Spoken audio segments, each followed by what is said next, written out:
Now it's time to hook up your battery charger and connect with MMALockup.com. Welcome to your final segment on MMA Lockup. Chris Matthews joins Jeremy and I in the studio to close up this show. Guys, make sure you go like us on Facebook. Make sure you follow us on Twitter, both of those at MMA Lockup. Go follow Jeremy at Jeremy Hurt. 2 T's. Go follow me at Bernard_Oliver. We're still trying to get Chris on Twitter. Chris, how you doing? I am wonderful. When are you going to get on Twitter, man?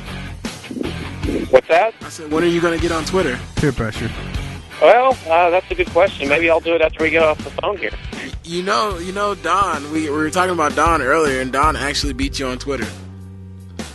Oh yeah, did he? Yeah, he said he did. I haven't found his. Tell us in 140 characters or less why you won't get on Twitter.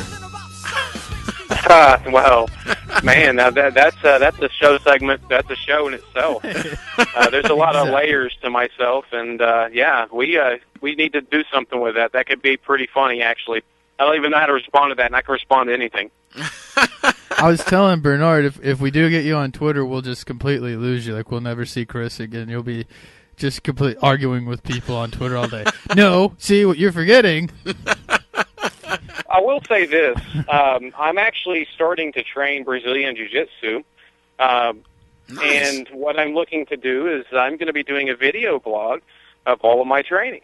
Nice. From me going step 1 to hopefully my black belt. It's something I had been wanting to do the last couple of years. Me and Jeremy had talked about. I'm actually going to do it. And so, yeah, I'm working with Revolution MMA down in Central Arkansas at Jory Malone's gym. And, yeah, so that'll be pretty fun. It'll be just a little bit something different to add to the MMA Lockup product. You'll get to watch me go through hell. And hopefully at the end of the tunnel, I get myself a black belt. My fingers and toes are crossed that a decade from now I'll have a black belt. It takes a little while in jiu-jitsu. Yeah, definitely. That's a long time, and it's an awesome commitment, though, man. Yeah. I'm really happy at that. I actually had posted some things from our gym, some little ending workout things. It's kind of hard I need somebody to shoot while we're doing it, because as long as you're shooting, you can't participate. So it's kind of difficult to do. We got Don. Why have you not talked to Don about this? I guess Synergy. Do I really want to ask Synergy. Don to take time out of his day to come down to shoot practice, though? Yeah, Don totally has nothing better to do than come. You're right. He doesn't have MMA events to go shoot. Right. Speaking of crazy things on the internet, Jeremy has nicknamed the duo Vonderchail. It's the Vonderchail. What do you think about Vonderchail right now? I think that it's quite the rage. Fox Sports 1, they actually had a segment on it. So, that's pretty big if you want to be honest about it. You don't really see MMA outside of the octagon making the news, and it's making the news. It's gone viral. Vanderlei Silva, the axe murderer, showing a different side that nobody else knew he had. I mean, hell, the guy now is going and ambushing fighters with a video camera and then making a commentary afterwards of what happened and, what he thought was going on inside his head. No one on earth knows what's going on in Chael Sonnen's head. I don't think Chael Sonnen knows all the time what's going on in his head. So watching Vanderlei try to describe it was priceless. I would watch a reality show like You Just Got Axe Murdered, where Vanderlei Silva just goes up to people at work and starts telling them that he's going to crush their face. That's a Saturday Night Live segment waiting to happen. I think that's definitely got some true potential. Having some guy with the nickname the Axe Murderer running an ambush and you like he's Ashton Kutcher, to me, I just think that's got marketability written all over it. I think he needs to do another one. My question is, do you think that this will become more of a trend, that you'll see MMA fighters doing this, the ambushing with a camera? I hope not. Like Chael said on UFC Tonight, it would have been better if he would have showed up somewhere where there were cameras already, instead or, of bringing his own. at least got somebody to hang out in the crowd and shoot it. Not like the guy followed him. He's like, let's go do this. It was a little cheesy. The whole it was a very WWE. Like Dr. Furness said earlier before we came on air, the whole shaky cam was like with the Blair Witch Project, and we promised him that he could say that on air, but I just totally stole his thunder on that. He might have said it anyway in the interview. I don't remember if he said it last segment or not, but Yeah, it was it was very I guess Bush League is the way to call that. I mean, it was funny. It was fun. And I didn't really get offended by it. Some fans are like, "Please don't turn it to the WWE." I didn't really see that happening. I'm okay with it just because it was Vanderlei. Yes. Like, if he spoke perfect English, I might have disliked it more, but I'm okay with the WWE thing if it's like a huge, swollen Brazilian guy. I mean, maybe Shell was confused on what he was hearing, so therefore didn't know what to say. I mean, it looked like a little bit of confusion there, too. And if you look at Shell Sonnen's face, it's like, half of him is trying to figure out a comeback, but half of him is trying to figure out what the hell he's hearing. Well, what Chael has been saying is basically that Wandy turned down a fight with Chael in the past, and he said basically, you turn down a fight with me, you don't get to have this big hoopla and talk all this trash because you turned down the fight when you had the chance. And he went on record as saying, Wandy Badger don't care. accosting somebody in public can be regrettable.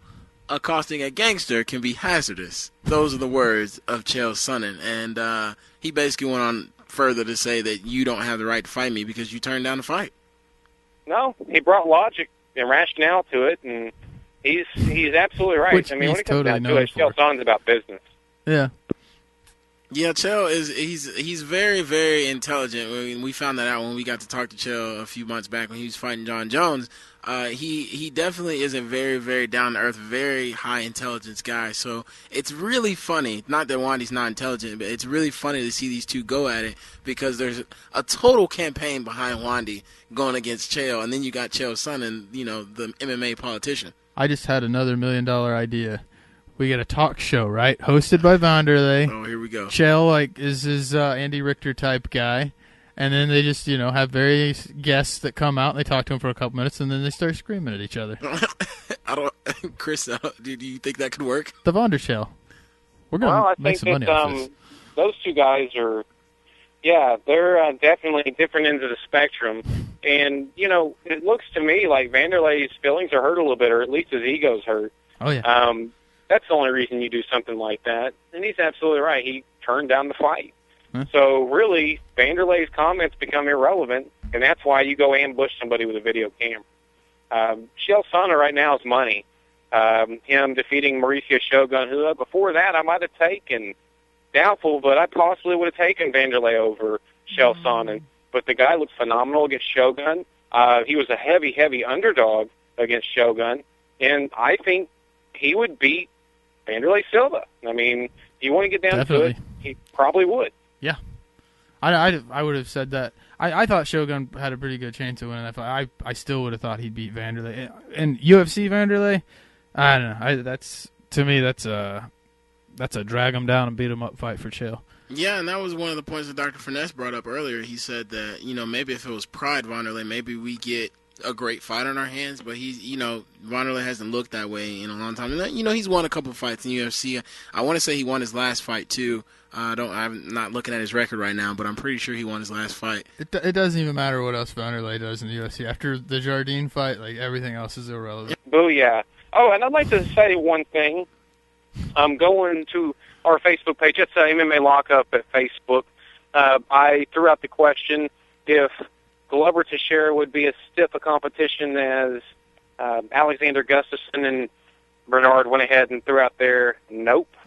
4 letters, not 4 words, 4 letters. I think that that's something that we'll have to have further discussion on. But definitely go out there, throw your input, fans of the sport of mixed martial arts, MMA Lockup, fans of Bernard Oliver, Jeremy Hurt, myself. Go out there, give your opinion on it. I'm just going to throw it out there that, I think that fight could be a very, very interesting fight. The good thing about mixed martial arts is it doesn't always follow logic and rationale. It just doesn't.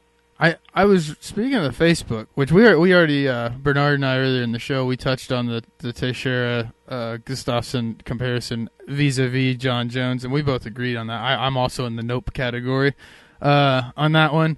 I don't think it's that great of a fight. I don't think it's a good matchup.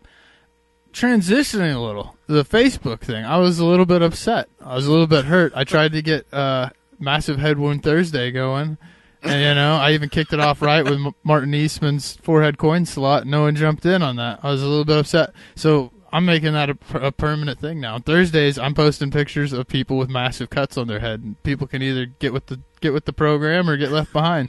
That's the new Thursday thing. Well, we actually had a couple of fans kind of get on that. I know I was, when I saw it, I was like, man, that's disgusting. That's pretty gnarly. And Jennifer Godwin, actually, she's been really, really involved on the Facebook page this week, looking at all the posts and really, really loving what we've been doing. She really wanted to give us a really cool shout out, telling us we were doing a great job, and we had some great content up. And I think we were probably the only two. You got a couple of likes though. You got like 8 likes. I want to make that a thing. I want head wounds. Yeah, it's one of the cool parts about this sport is every once in a while a head gets opened, then you can see forehead, and that's, I don't know, I like it.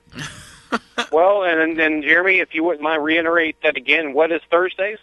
Thursday is Head Wound Thursday on MMALockup on Facebook.com. Well, I'm all about it. In fact, I liked it. I didn't quite understand it, but now I do, and now I'm on the train, chugging a lugging on it. So yeah, anytime that Thursday comes along, make sure you check out our Facebook to see the worst head wounds in the sport. It also kind of goes with the whole Throwback Thursday thing that the internets do on Thursday. Yeah, the internets. I love saying that. Ever since you said that one day, I can't stop saying it. So the nets, I guess we can abbreviate that a little bit. But yeah, Throwback Thursday is a huge thing on the internet. So I've never participated in it, but it would be cool to kind of segue that, head wound Throwback Thursday. We're bringing Bernard to the cool kids table. I'm bringing you guys to the cool kids table. Don't get it twisted. That's true. You did. You missed it off, Mike. Bernard was teaching me about beef in the Houston rap scene. So yeah, we had a pretty cool conversation about rap beef. Chris probably has some pretty good knowledge of rap beef. I do actually. Halloween's coming up. Segueing real quick for you in the show here. I think we say segue a lot.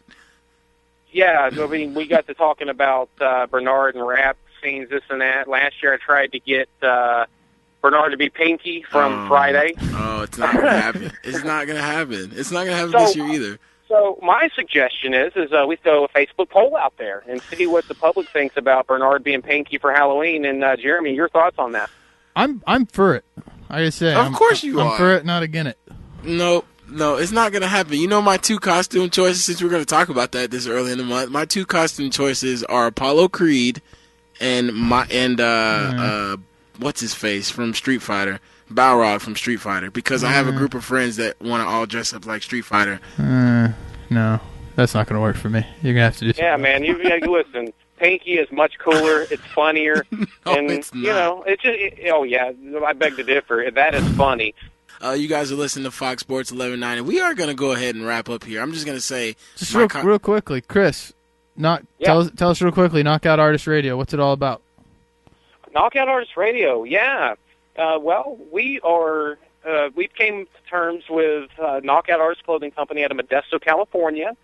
You'll be seeing big news in the very, very near future in reference to a certain set of UFC fighters who will be partaking in sponsorship with Knockout Artists. And we are becoming partners with that entity, and the results of that will be Knockout Artist Radio. It's going to be me pretty much starting another show with Anthony Kincannon. We've got another couple ideas that we're putting together currently, but you have MMA Lockup. Jeremy and Bernard have kind of taken over the ship, pushed me off of it.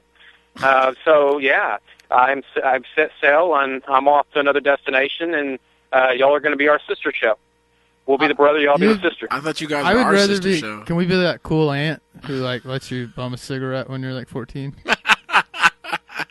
But really, we're going to be a very diverse MMA show. Having fans of the sport that are celebrities on, musicians, actors, athletes in other sports. Of course, having your fighters, doctors, judges, referees, amateur, all the way up to pro, and it's going to be a lot of fun. My personality, I'm very, very eclectic. I'm across the board, and this show will be across the board as well, and it'll be a very, very good compliment to the fabulous show that Bernard and Jeremy put on at MMA Lockup. We're looking forward to that. Chris, we're going to let you get out of here. I know you got things to do down in Central Arkansas. Keep it up, man. Nobody's going to be able to ever hear MMA without hearing MMA Lockup, man. We're doing so much good work. The team's growing. Me and you, Jeremy, Joe Striker Hanlon, Don McGuire, Knockout Artist Radio, Stan Reddick. I mean, the team is growing, and if you're not on board, you're going to get ran over. You know, there's a reason we're getting between 300 and 600 likes a day on Facebook. Yeah, most definitely. Throw that out there. I'm all for shameless promotion. You guys make sure you go like us on Facebook. That's at MMALockup.com. On Twitter also. You guys, we're going to wrap it up for the week. Chris, it's been awesome talking to you. Can't wait to get you back on the show again. And for Jeremy Hurt, I'm Bernard Oliver. Remember, if you're the last one here, turn out the lights and lock it up.